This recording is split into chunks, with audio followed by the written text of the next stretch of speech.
시카고 대학은 노벨상 수상자만 70명을 배출했다고 한다. 총장이 자기 전공 분야에서 성공한 위인들의 고전 100권씩을 졸업할 때까지 읽게 한 덕분이라고 한다. 자기의 관심 분야의 책을 100권 정도 읽으면 안목이 열려 하는 일에 장애가 없다고 한다.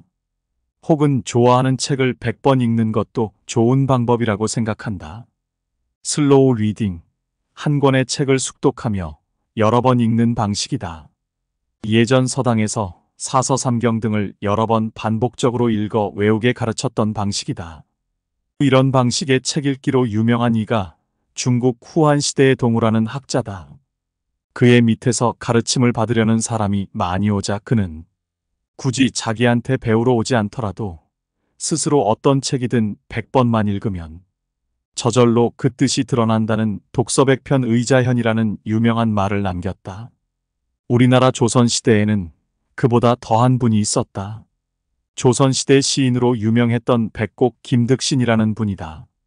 그는 어려서 병을 앓고 난 후 기억력이 둔해져 아무리 공부를 가르쳐도 금방 잊어먹어 애를 많이 먹었다고 한다. 그의 부친은 그래도 늘 김득신을 나중에 큰 문장으로 이름을 얻을 것이라고 격려하여 백곡은 자기 나름대로 책을 수없이 반복하여 읽는 방법으로 공부하여 끝내 59세의 늦은 나이에 과거에 합격했다고 한다. 김득신은 책 한 권을 10,000번 이상 읽었다고 한다. 10,000번 이상 읽은 책만 해도 무려 36권이라고 한다.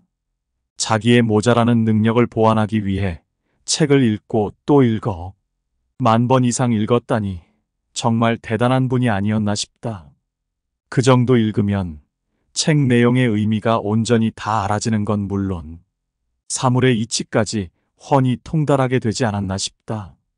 가깝게는 우리나라에서 고시삼관왕으로 유명한 고승덕 변호사의 공부법도 이해는 미치지 못하나 그 방법에 있어서는 이와 다르지 않았던 것 같다.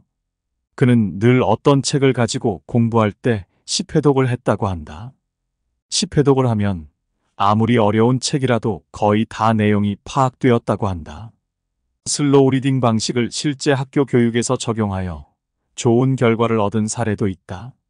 일본의 하시모토 다케시란 국어교사인데 중학교 3년 동안 한 권의 책만 정독하게 가르쳤는데 이렇게 배운 학생들이 스스로 공부하는 능력이 배양돼 다수가 명문대에 진학하고 사회에 나와서도 여러 분야에서 이룬 성과가 컸다고 한다.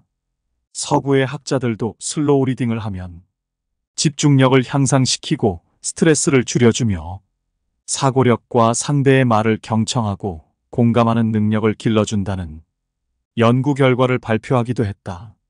어떤 분야에서든 일가를 이루려고 할 때 그 분야의 100권의 책을 읽거나 그중 좋은 책을 골라 백독을 할 수만 있다면 반드시 좋은 결과를 이룰 수 있다고 생각한다. 투자의 대가로 알려진 워런 버핏과 찰리 먼거도 하루에 4-5시간 이상을 독서한 것으로 알려진다. 찰리 먼거는 끊임없이 생각하고 끊임없이 독서하면 일을 하지 않아도 된다고 하였다. 미래가 없는 직장에 지쳤다고 생각하거나 상사가 힘들게 한다면 계속 생각하고 계속 책을 읽으라고 했다. 그러면 괜찮을 것이라고. 찰리는 많이 읽고 많이 생각하는 것이 투자 게임의 전부라 생각했다.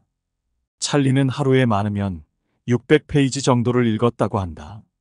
여기에는 매일 읽는 신문 세부와 일주일에 통상적으로 읽는 책 몇 권이 포함된다. 물론 때때로 로스앤젤레스 컨트리 클럽에 가서 클럽 샌드위치와 콜라를 즐기기도 했다. 찰리는 열심히 책을 읽으면서도 여유를 즐길 줄 아는 사람이었다. 성공한 투자자로 유명해진 카이스트 김봉수 교수도 투자에 앞서 주식 공부를 하기 위해 책 200권을 사 6개월을 읽었다고 한다. 코스톨라니의 돈 뜨겁게 사랑하고 차갑게 다루어라, 피터 린치의 월가의 영웅, 벤 그레이엄의 현명한 투자자가 큰 도움이 됐다고 한다. 장기적인 투자 수익을 위해서는 뿌리가 되는 근본적인 투자 철학을 확고하게 다지는 것이 가장 중요하다고 생각하여 이를 위해 많은 훌륭한 투자 서적을 읽고 더 많은 생각을 통해 자기 것으로 체화시켜 나갔다고 한다.